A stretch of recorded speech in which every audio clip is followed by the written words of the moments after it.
নমস্কাৰ প্ৰিয় দৰ্শক, প্ৰজ্ঞান ইউনিভাৰ্ছ চেনেলত আপোনালোকক সকলোকে স্বাগতম জনাইছোঁ। প্ৰিয় দৰ্শক, আজি আমি আলোচনা কৰিম মকৰ ৰাশিৰ জাতক জাতিকাৰ বাবে ছেপ্টেম্বৰ মাহটো কেনেকুৱা হ'ব। এই মাহত গ্ৰহ নক্ষত্ৰৰ আপোনাৰ ভাগ্যত নতুন পৰিৱৰ্তন আনিছে। কৰ্মক্ষেত্ৰত সফলতাৰ সুযোগ বৃদ্ধি পাব, আৰ্থিক জীৱন উন্নত হ'ব আৰু সম্পৰ্কটোত নতুন শক্তি দেখা যাব। কিন্তু কিছুমান ক্ষেত্ৰত আপুনি সাৱধান হ'ব লাগিব। গতিকে ভিডিঅ'টো শেষলৈকে চাওক, কাৰণ আৰু আমি বিতংভাৱে ক'ম যে ছেপ্টেম্বৰ মাহে আপোনাৰ কেৰিয়াৰ, প্ৰেম, পৰিয়াল আৰু স্বাস্থ্যত কেনে প্ৰভাৱ পেলাব আৰু কোনবোৰ প্ৰতিকাৰ আপোনাৰ বাবে উপকাৰী হ'ব। গতিকে পলম নকৰি আহক আমি ভিডিঅ'ৰ মাজলৈ সোমাই যাওঁ।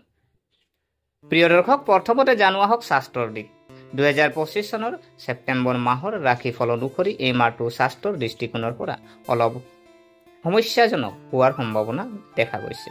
আপোনাৰ ৰাশিৰ ভগৱান শনি মহাৰাজ গোটেই মাহটো তৃতীয় স্থানত থাকিব, কিন্তু মাহৰ আৰম্ভণিতে নৱম স্থানত বহি থকা মংগল গ্ৰহৰ দৃষ্টি তেওঁৰ ওপৰত থাকিব, যাৰ বাবে কিছুমান স্বাস্থ্যজনিত সমস্যাই আপোনাক আমনি কৰিব পাৰে। কাণৰ বিষ, কান্ধৰ বিষ বা ডিঙিৰ সমস্যাই আপোনাক আমনি কৰিব পাৰে। ইয়াৰ বাহিৰেও কোনো ধৰণৰ আঘাত পোৱাৰ সম্ভাৱনাও থাকিব পাৰে, গতিকে অলপ সাৱধান হোৱাটো প্ৰয়োজনীয় হ'ব।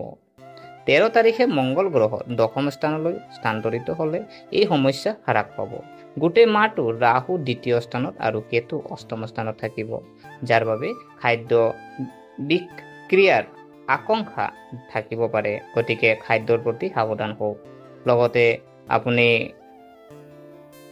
ঠাণ্ডা আৰু অত্যাধিক আপোনাৰ জ্বলা টেঙা খাদ্য নাখাব আৰু এনে কোনো খাদ্য নাখাব যাৰ বিষয়ে আপোনাৰ জ্ঞান নাথাকে। গোটেই মাহটো বৃহস্পতি ষষ্ঠ স্থানত থকাৰ বাবে পেটৰ লগত জড়িত সমস্যা আৰু পেটৰ লগত জড়িত ৰোগেও আপোনাক আমনি কৰিব পাৰে, গতিকে সাৱধান হ'ব লাগিব। 15 তাৰিখৰ পৰা শুক্ৰ অষ্টম স্থানত প্ৰৱেশ কৰাৰ লগে লগে যদি আপুনি আপোনাৰ খাদ্য পানীয়ৰ প্ৰতি অসাৱধান হয়, তেন্তে স্বাস্থ্যজনিত সমস্যা বৃদ্ধি পাব পাৰে। প্ৰিয় দৰ্শক, ইয়াৰ পিছত জানো আহক কেৰিয়াৰৰ দিশটো। আপোনাৰ কেৰিয়াৰনো এই মাহত আপোনাৰ কেনেকৈ যাব। কেৰিয়াৰৰ দৃষ্টিকোণৰ পৰা এই মাহটো মিশ্ৰিত ফলাফল আহিব। মাহৰ আৰম্ভণিতে দশম স্থানৰ অধিপতি শুক্ৰ মহাৰাজ সপ্তম স্থানত থাকিব, যাৰ বাবে আপুনি ভাল ফলাফল পাব আৰু কৰ্মক্ষেত্ৰত পদোন্নতি পোৱাৰ সম্ভাৱনাও থাকিব। ষষ্ঠ স্থানৰ অধিপতি বুধ মহাৰাজৰ মাহৰ আৰম্ভণিতে অষ্টম স্থানত থাকিব, যাৰ ফলত চাকৰিটোত সৰু সৰু সমস্যা আহিব পাৰে। কিন্তু 15 তাৰিখৰ পৰা বুধ গ্ৰহ নৱম স্থানত প্ৰৱেশ কৰিব, যিয়ে কৰ্মক্ষেত্ৰত উৎকৃষ্ট সফলতাৰ ইংগিত দিয়ে। এই সময়ছোৱাত ইচ্ছা কৰিলে চাকৰিৰ পৰিৱৰ্তনো পাব পাৰে আৰু ভাল ঠাইলৈ বদলি হ'ব পাৰে। বৃহস্পতি মহাৰাজে গোটেই মাহটো ষষ্ঠ স্থানত বহি দশম স্থানলৈ চাব, যাৰ বাবে আপুনি কষ্ট কৰি আৰু কঠোৰ পৰিশ্ৰম কৰি কৰ্মক্ষেত্ৰত ভাল সফলতা লাভ কৰিব পাৰিব। 15 তাৰিখৰ পৰা শুক্ৰ অষ্টম স্থানত প্ৰৱেশ কৰাৰ লগে লগে কৰ্মক্ষেত্ৰত সৰু সৰু সমস্যাও আপোনাক আমনি কৰিব পাৰে, যিবোৰ আপুনি আপোনাৰ সামৰ্থ্যৰে অতি ভালদৰে অতিক্ৰম কৰিব পাৰিব। ব্যৱসায়ীসকলৰ বাবে এই মাহটো ভাল হোৱাৰ সম্ভাৱনা আছে। বিশেষকৈ মাহটোৰ প্ৰথমাৰ্ধত ব্যৱসায়ত ভাল অগ্ৰগতি আহিব। কিছুমান নতুন যোগাযোগ স্থাপন কৰা হ'ব, যিয়ে আপোনাক ব্যৱসায়ত যথেষ্ট সফলতা কঢ়িয়াই আনিব। মাহৰ দ্বিতীয়াৰ্ধত তুলনামূলকভাৱে দুৰ্বল হ'ব পাৰে। প্ৰিয় দৰ্শক, ইয়াৰ পিছত ৰাশি যদি চোৱা হয় ইয়াৰ পিছত আপোনাৰ যিহেতু আপোনাৰ দিশটো হ'ল প্ৰেম, বিবাহ, ব্যক্তিগত সম্পৰ্কনো কেনেকৈ থাকিব। যদি আপুনি প্ৰেমৰ সম্পৰ্কত আছে, তেন্তে মাহৰ আৰম্ভণি আপোনাৰ বাবে ভাল হ'ব। পঞ্চম ঘৰৰ প্ৰভু সপ্তম স্থানত প্ৰসাৰ পাব আৰু যাৰ ফলত প্ৰেমৰ সম্পৰ্ক মজবুত হ'ব। আপোনালোকৰ মাজত প্ৰেম বাঢ়িব, ইজনে সিজনৰ প্ৰতি প্ৰেমৰ অনুভূতি বাঢ়িব। আপুনি সিজনে সিজনৰ অতি ঘনিষ্ঠ অনুভৱ কৰিব আৰু আপোনাৰ সম্পৰ্কত এক বেলেগ সুখ অনুভৱ কৰিব, বা আপুনি সিজনে সিজনৰ ওচৰলৈ আহিব। আপুনি ইজনে সিজনক গুৰুত্ব দিব আৰু সিজনে সিজনৰ অনুভৱক আপোনাৰ সন্মান কৰিব। যদি আপুনি অবিবাহিত আৰু কাৰোবাক ভাল পায়, তেন্তে আপোনাৰ প্ৰেম বিবাহ আগবাঢ়িব পাৰে।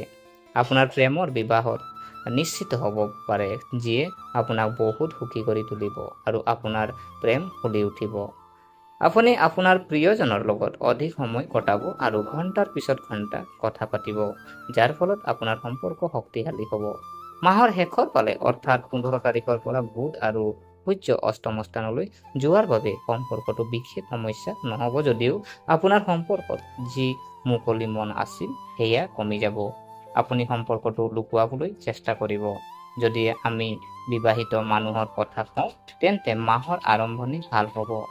সপ্তম স্থানত শুক্ৰ বহি থকাৰ লগে লগে আপোনাৰ সম্পৰ্কত প্ৰেম বাঢ়িব আৰু আপুনি ৰোমান্টিক মুহূৰ্ত কটাবলৈ সুযোগ পাব। মাহৰ শেষৰ অৰ্থত যেতিয়া শুক্ৰ অষ্টম স্থানলৈ গুচি যায় তেতিয়া শহুৰেকৰ লগত কিছু বিবাদ হ'ব পাৰে আৰু কিছু সমস্যাৰ সৃষ্টি হ'ব পাৰে।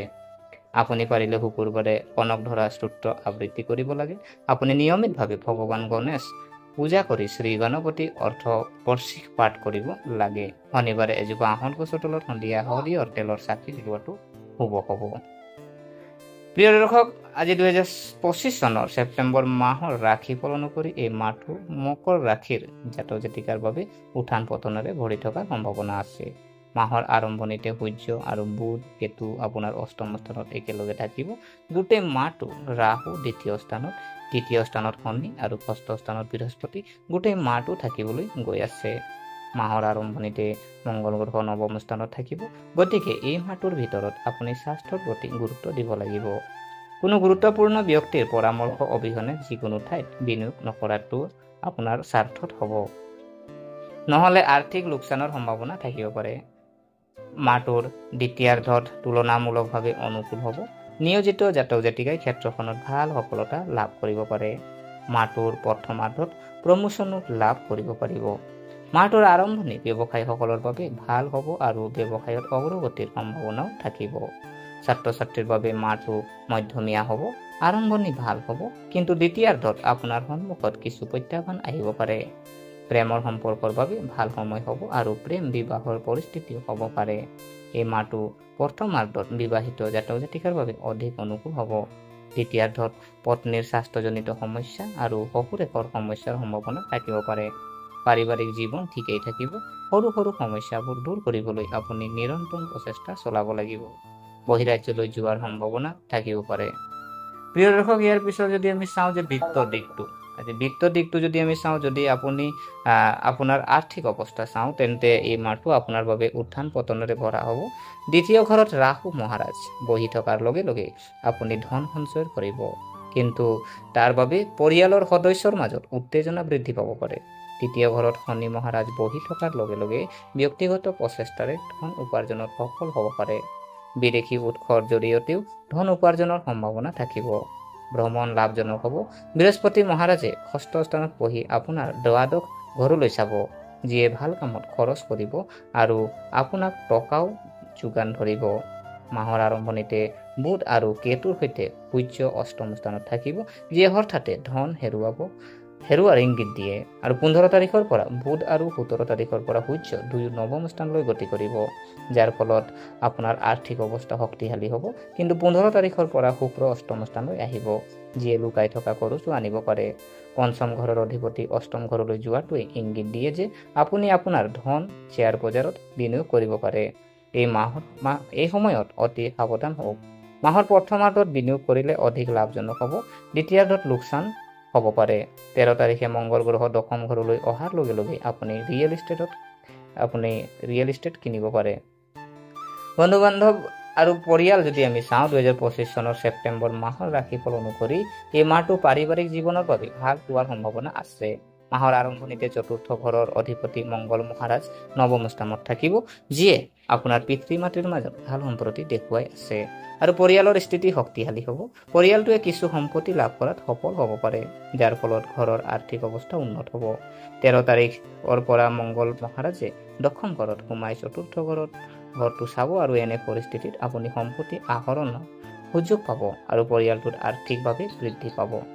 ৰাহু মহাৰাজ গোটেই মাহটো দ্বিতীয় স্থানত বহি থাকিব আৰু দ্বিতীয় ঘৰৰ অধিপতি শনি মহাৰাজ গোটেই মাহটো তৃতীয় স্থানত থাকিব। তৃতীয় স্থানৰ অধিপতি বৃহস্পতি মহাৰাজ গোটেই মাহটো ষষ্ঠ স্থানত থাকিব, যাৰ বাবে ভাই ভনীৰ লগত সৰু সৰু সমস্যা হ'ব পাৰে, যিবোৰ আপুনি পাৰস্পৰিক কথা বতৰাৰ জৰিয়তে সমাধান কৰি আপোনাৰ সম্পৰ্কক মধুৰ কৰি তোলাৰ মনোনিৱেশ কৰিব। যদি আপুনি এনে কৰে তেন্তে পৰিস্থিতি ভাল হ'ব। তৃতীয় স্থানত প্ৰভু বৃহস্পতি ষষ্ঠ স্থানত বহি আপোনাৰ দ্বিতীয় ঘৰটো চাব, যাৰ বাবে ভাই ভনীৰ সহায়ত আপুনি আপোনাৰ কৰ্মক্ষেত্ৰত সফলতা লাভ কৰিব আৰু তেওঁলোকৰ সহায়ত আপুনি আৰ্থিক সুবিধা লাভ কৰিব পাৰিব। প্ৰিয় দৰ্শক, এয়া আছিলে যিহেতু ছেপ্টেম্বৰ মাহৰ আজি মকৰ ৰাশিৰ আপোনাৰ বিস্তৃত ৰাশিৰ ফলাফল। গতিকে আশা কৰিছোঁ আপোনালোকে ভিডিঅ'টো চাই ভাল পালে। যদি এই ভিডিঅ'ই আপোনাক কিঞ্চিত মানুহ লাভান্বিত কৰিলে তেন্তে লাইক কৰিব, কমেণ্ট কৰিব আৰু শ্বেয়াৰ কৰিব। আৰু আমাৰ চেনেলটো যদিহে আপোনালোকে ছাবস্ক্ৰাইব কৰা নাই, অনুগ্ৰহ কৰি ছাবস্ক্ৰাইব কৰি আমাক উৎসাহিত কৰিব বুলি আশা থাকিলে পুনৰ লগ পোৱাৰ প্ৰতিশ্ৰুতিৰে আজিলৈ আমি বিদায় মাগিলোঁ। ধন্যবাদ।